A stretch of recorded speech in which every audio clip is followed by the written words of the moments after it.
Hi മക്കളെ, അപ്പോൾ ഓണം എക്സാമിന് വേണ്ടി പഠിച്ചു തുടങ്ങാത്തവരായിട്ട് എത്ര പേരുണ്ട്?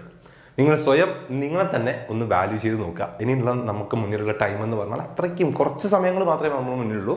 ഈ ഒരു ടൈമായിട്ട് കൂടി വേണ്ട ഒരു സീരിയസ്നെസ് നിങ്ങൾ ഓണം എക്സാമിന് കൊടുക്കുന്നുണ്ടോ എന്ന് നിങ്ങൾ സ്വയം വാല്യൂ ചെയ്യുക, സ്വയം. Okay, yes. അപ്പോൾ ഈ ഓണം എക്സാം എന്ന് പറഞ്ഞ് കേട്ട് മടുത്തു സാർ. ഇതെന്തിനാണ് വീണ്ടും ഇങ്ങനെ പറഞ്ഞുകൊണ്ടിരിക്കുന്നത്? യെസ്, മകളൊരു കാര്യം മനസ്സിലാക്കുക. ഓണം എക്സാം എന്ന് പറഞ്ഞാൽ ഓക്കെ, ആ ഒരു എക്സാം അല്ലെങ്കിൽ ഓണത്തിന് നടത്തുന്ന ആ ഒരു എക്സാം എന്നുള്ള രീതിയിൽ ഓക്കെ നിങ്ങൾ അതിന് ഇമ്പോർട്ടൻസ് കൊടുത്തിട്ടില്ലെങ്കിലും ഓക്കെ, അതിന് നിങ്ങൾക്ക് നല്ല മാർക്ക് കിട്ടിയിട്ടില്ലെങ്കിലും ഓക്കെ, നിങ്ങൾ ചെയ്യേണ്ട ഒരു കാര്യം ഈ ടൈമിൽ ചെയ്യുന്നുണ്ടോ? ഐ മീൻ ഈ ഒരു ടൈം ആകുമ്പോഴേക്കും, ഓണം എക്സാമിൻ്റെ ടൈം ആകുമ്പോഴേക്കും നിങ്ങൾ തീർക്കേണ്ട സബ്ജക്റ്റിലെ ചാപ്റ്ററുകൾ എല്ലാം നിങ്ങൾ തീർത്തിട്ടുണ്ടോ എന്നാണ് നിങ്ങൾ നോക്കേണ്ടത്. ഓക്കെ, ഓണം എക്സാമിൻ്റെ മാർക്കും കാര്യങ്ങളൊന്നും നിങ്ങൾക്ക് പബ്ലിക് എക്സാമിനേക്കോ അല്ലെങ്കിൽ പബ്ലിക് എക്സാമിന് നമ്മളെ സർട്ടിഫിക്കറ്റിലൊന്നും ഉണ്ടാകുന്ന കാര്യമല്ല. പക്ഷേ ഓണം എക്സാമിന് നിങ്ങൾക്ക് പഠിക്കാനുള്ള കാര്യങ്ങൾ നമുക്ക് പബ്ലിക് എക്സാമിന് ഉണ്ടാവും. Okay, ready? അടുത്ത ക്രിസ്മസ് എക്സാമിനും ഉണ്ടാവും. ഇതിപ്പോൾ ഓണം എക്സാം കഴിഞ്ഞ് നമ്മളത് നിർത്തുന്നില്ലല്ലോ, ഇല്ലല്ലോ, അതവിടെ മാറ്റി വെക്കുന്നു. നമുക്ക് ഇനി പുതിയ കാര്യങ്ങളല്ലല്ലോ പബ്ലിക് എക്സാമിനേക്ക് വേണ്ടത്. ഇത് പബ്ലിക് എക്സാമിനേക്ക് വേണ്ട കാര്യങ്ങളാണ്. സോ ഓണം എക്സാം എന്നുള്ള രീതിക്കല്ലാതെ നിങ്ങൾ പബ്ലിക് എക്സാം എന്നുള്ള രീതിക്ക് ഈ ടൈം ആകുമ്പോഴേക്കും പബ്ലിക് എക്സാമിനേക്ക് ഞാൻ പഠിച്ചു തീർക്കേണ്ട കാര്യങ്ങളാണ് ഇവിടെ വരുന്ന സിലബസുകൾ എന്ന് മനസ്സിലാക്കി പഠിക്കുക നിങ്ങൾ. ഓക്കെ, അത് ചെയ്യാത്തവരാണ് ഭൂരിഭാഗം പേരും. ഓക്കെ, ഭൂരിഭാഗം പേരും ഇപ്പം എല്ലാവരും ശ്രദ്ധിക്കുന്നുണ്ടാവുക, ചിന്തിക്കുന്ന കാര്യം എന്താണെന്ന് പറഞ്ഞാൽ യെസ്, അയ്യോ ഞാൻ കുറച്ച് പിന്നിലാണല്ലോ, കുഴപ്പമില്ല പോട്ടെ, യെസ് ഓണം എക്സാം അല്ലേ, നമുക്ക് പബ്ലിക് എക്സാമിലേക്ക് ഇനിയും ടൈം ഉണ്ടല്ലോ എന്നുള്ള മൈൻഡാണ്. മക്കൾ മനസ്സിലാക്കുക, ഓണം എക്സാമിൻ്റെ ടൈം ആകുമ്പോഴേക്കും തീരേണ്ട കാര്യങ്ങൾ തീർത്തിട്ടില്ലെങ്കിൽ ഇത് തന്നെ നിങ്ങൾ റിപ്പീറ്റ് ചെയ്യും. ക്രിസ്മസ് എക്സാമിനും റിപ്പീറ്റ് ചെയ്യും, പബ്ലിക് എക്സാമിനും റിപ്പീറ്റ് ചെയ്യും. ഓക്കെ, അത് ചെയ്യാതിരിക്കുക. ഓക്കെ, അതിന് വേണ്ട കാര്യം എന്ന് പറഞ്ഞാൽ നമ്മളിപ്പം മക്കൾക്ക് പ്രൊവൈഡ് ചെയ്യുന്നുണ്ട് നമ്മുടെ 50 days മിഷൻ. ഓക്കെ, അത് കൃത്യമായിട്ട് മക്കൾ ഫോളോ ചെയ്യുക, തീർക്കുക. നിങ്ങൾക്ക് പഠിച്ച് തീർക്കേണ്ട കാര്യങ്ങൾ ഓണം എക്സാം ആകുമ്പോഴേക്കും നിങ്ങൾ തീർക്ക്. വളരെ കുറച്ച് കാര്യങ്ങളല്ലേ ഉള്ളൂ, വളരെ കുറച്ച്. അക്കൗണ്ടൻസിലൊക്കെ യെസ് നിങ്ങൾക്കറിയാം, ഒരു ചാപ്റ്റർ കംപ്ലീറ്റ് മറ്റേ ചാപ്റ്ററിൽ ഒരു പകുതി ഭാഗങ്ങൾ, അങ്ങനെ തന്നെ എല്ലാത്തിലുള്ളത് അല്ലേ. മറ്റേത് എക്സാം കമ്പാരിറ്റീവ്ലി നോക്കുകയാണെങ്കിലും ഏറ്റവും കുറവ് നിങ്ങൾക്ക് പഠിക്കാൻ ഓണം എക്സാമാണ്. സോ ആ ഒരു ടൈം ആകുമ്പോഴേക്കും നിങ്ങൾ പഠിച്ച് തീർക്കേണ്ട കാര്യങ്ങൾ തീർക്കൂ. നമ്മുടെ ഈ 50 days മിഷൻ ഈ ഒരു അടുത്ത് നമ്മൾ തീർക്കും.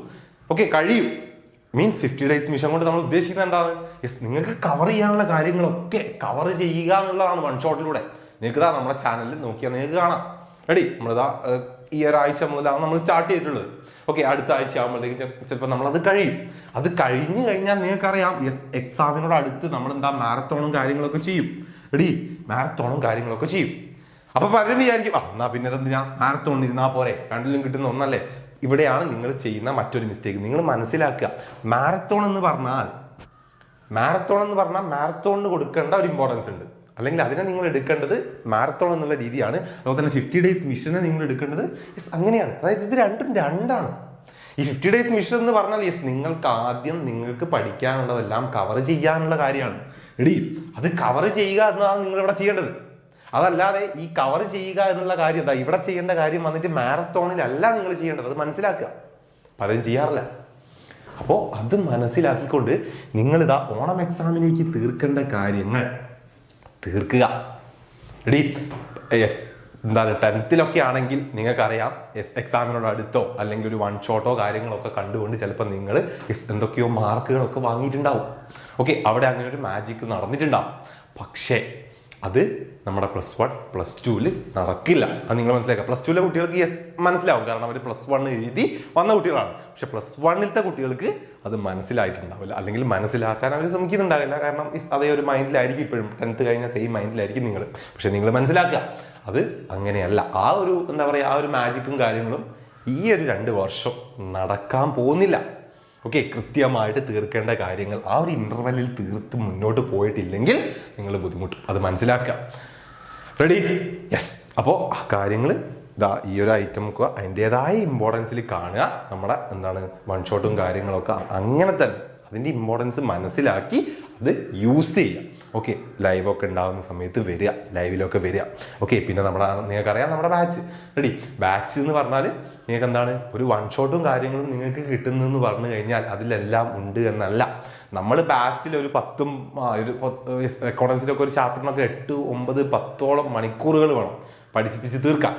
അങ്ങനെ നമ്മൾ എടുത്തിട്ടുള്ള കാര്യങ്ങളാണ് ഒരു വൺ ഷോട്ടിലൂടെ 2 മണിക്കൂർ കൊണ്ടൊക്കെ നിങ്ങൾക്ക് കിട്ടുന്നത്. അപ്പം നിങ്ങൾക്ക് അവിടെ തന്നെ ചിന്തിക്കാം എത്രത്തോളം ഡിഫറൻസ് ഉണ്ടാവും നമ്മൾ ആ പഠിപ്പിക്കുന്നതിൽ നിന്ന്. കാരണം നമുക്ക് അത്രയല്ലേ ഒരു വൺ ഷോട്ടിൽ ചെയ്യാൻ പറ്റുള്ളൂ. 10 മണിക്കൂറൊക്കെ നമുക്ക് ഒരു വൺ ഷോട്ട് ചെയ്യാൻ പറ്റുമോ? ഇല്ല. അപ്പോൾ എന്ത് ചെയ്യാം, ആ ഒരു വൺ ഷോട്ടിനൊക്കെ അതിൻ്റേതായിട്ടുള്ള ഇമ്പോർട്ടൻസ് കൊടുക്കുക. അതൊക്കെ എന്താണ്, റിവിഷൻ എന്നുള്ള രീതിയിൽ മാത്രം നിങ്ങൾ കാണുക. ഓക്കെ, ഡീറ്റെയിൽ ആയിട്ട് കാര്യങ്ങൾ പഠിക്കാനൊക്കെ ഒരുപാട് ഉണ്ട് എന്ന് മനസ്സിലാക്കുക. സോ അവിടെയാണ് നമ്മുടെ ബാച്ചിൻ്റെ ഒക്കെ ഒരു ഇമ്പോർട്ടൻസ് ഉള്ളത്. ബാച്ചിൽ ജോയിൻ ചെയ്യാത്ത കുട്ടികളൊക്കെ ഉണ്ടെങ്കിൽ പെട്ടെന്ന് തന്നെ എന്ത് ചെയ്യുക, ബാച്ചിലൊക്കെ ജോയിൻ ചെയ്യുക. കാരണം നമുക്കിപ്പോൾ ഒരു ഓഫർ പ്രൈസിലാണ് പോയിക്കൊണ്ടിരിക്കുന്നത്. അത് നിങ്ങൾക്കറിയാം, 3,999 യഥാസ് ട്രിപ്പിൽ നിങ്ങൾക്ക് കാണാം. അപ്പോൾ ആ ഒരു ഓഫറൊക്കെ മിസ്സാകാതിരിക്കുക. ഓണം എക്സാം കഴിയും, ക്രിസ്മസ് എക്സാമും കഴിയും. നമുക്ക് വേണ്ടത് പബ്ലിക് എക്സാമും അതിൻ്റെ മാർക്കും കാര്യങ്ങളാണ്. സോ അതിലേക്ക് നമുക്ക് പഠിക്കാൻ ഒരുപാടുണ്ട്, ഒരുപാട് കാര്യങ്ങൾ ചെയ്യാനുണ്ട്. അതിൻ്റെ ഒരു സ്റ്റെപ്പായിട്ട് മാത്രം ഓണം എക്സാമിനെ കാണുക. ഓക്കെ, ആ സ്റ്റെപ്പിൽ നിങ്ങൾ ഈ ടൈമിൽ എത്തിയിരിക്കണം. ഓക്കെ, ആ സ്റ്റെപ്പിൽ നിങ്ങൾ കയറി നിന്നിരിക്കണം. അതുകൊണ്ടാണ് ഇപ്പം പഠിക്കേണ്ട കാര്യങ്ങൾ ഇപ്പം തന്നെ പഠിച്ച് തീർക്കുക എന്ന് പറയുന്നത്. ഓക്കെ, നമുക്ക് വീണ്ടും കാണാം പുതിയ വീഡിയോ ആയിട്ട്. ഇതുവരെ ബൈ.